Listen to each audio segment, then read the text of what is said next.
Hello students, welcome back to my channel. Today I am going to give you 10 latest defense updates. Number 1. Testing of Indigenous Quartz nose cone for LCA Tejas MkII program. India has embarked on the testing phase of the updated Quartz nose cone, a significant development for the LCA MkII program. This move signals India's intent to reduce its reliance on the British company Cobham for such critical components. The indigenous quartz nose cone developed within the country is currently undergoing mandatory testing procedures. Once these tests are successfully completed, the production and supply of these nose cones will be transitioned to Indian private sector companies. Next. Artificial intelligence contract for aircraft health monitoring. In a significant stride towards self-reliance in defense technology, the Indian Navy has recently signed a procurement contract valued at Rs 2.15 crores with Radom Technologies, an IDEX winner. The contract is for the procurement of AI in aircraft health monitoring, and it underscores India's commitment to harnessing cutting-edge technology for its naval operations. Next, beginning of trials for BVS-10 all-terrain vehicles in India. India is set to explore the capabilities of BVS-10 all-terrain vehicles as trials with the Indian Army commences this month. The initiative comes after British multinational BAE Systems and Indian multinational Larsen & Toubro Limited entered into a licensing and manufacturing agreement to offer the BVS-10 to the Indian Armed Forces. Next, Indian visa services suspended in Canada with immediate effect. Visa service provider BLS International has with immediate effect suspended Indian visa services in Canada amid a diplomatic standoff between the countries. BLS International Services Limited is an Indian outsourcing service provider for government and diplomatic missions worldwide. The company manages visa, passport, consular attestation and citizen services. Next, Canadian consulates in India is operational.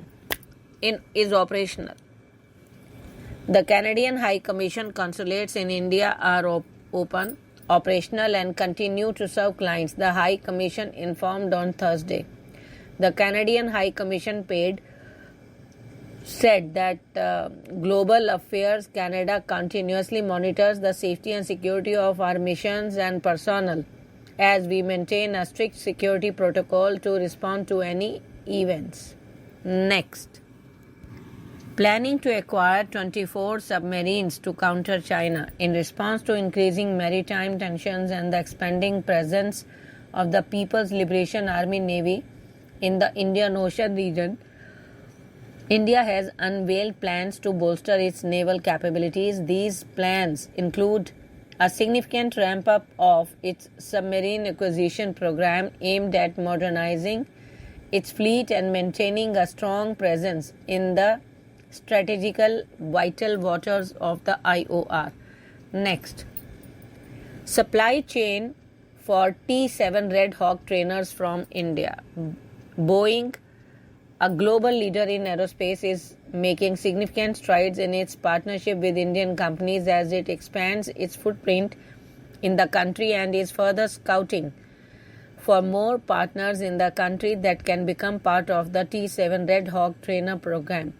The latest developments involve contracts awarded to Indian firms Dynamatic Technologies and Rosell Texas for the Boeing Saab T-7A Red Hawk program, a milestone in Boeing's commitment to bolstering India's aerospace industry. Next, development of airborne multi-constellation GNSS receiver and converter. The Indian Air Force has initiated a significant endeavor to bolster its capabilities by seeking indigenous design, development, and manufacturing of an airborne multi-constellation GNSS. Full form is Global Navigation Satellite System, Receiver and Converter. This innovative initiative aims to enhance the performance of airborne platforms, including fighters, helicopters, and transport aircraft, especially during operational missions where navigation and weapon deployment tasks are critical. Next, mega deal to buy second indigenous aircraft carrier. In a major push to the indigenization in the military, the Indian Navy has moved a mega proposal to the government for building the second aircraft carrier to be constructed by the Cochin Shipyard Limited. A proposal has been received by the Defence Ministry for building and acquiring the second indigenous aircraft carrier, which would be known as the Indigenous Aircraft Carrier 2, Defence official told ANI. Next, inauguration of India's first aerospace grade gear manufacturing facility by Skanda Aerospace Technology. Hyderabad-based Skanda Aerospace Technology Private Limited celebrated a significant milestone with the inauguration of their cutting-edge gear and gearboxes manufacturing facility. This pioneering endeavor in India is poised to elevate aerospace manufacturing within the nation, particularly in the production of aerospace grade gears. Thank you.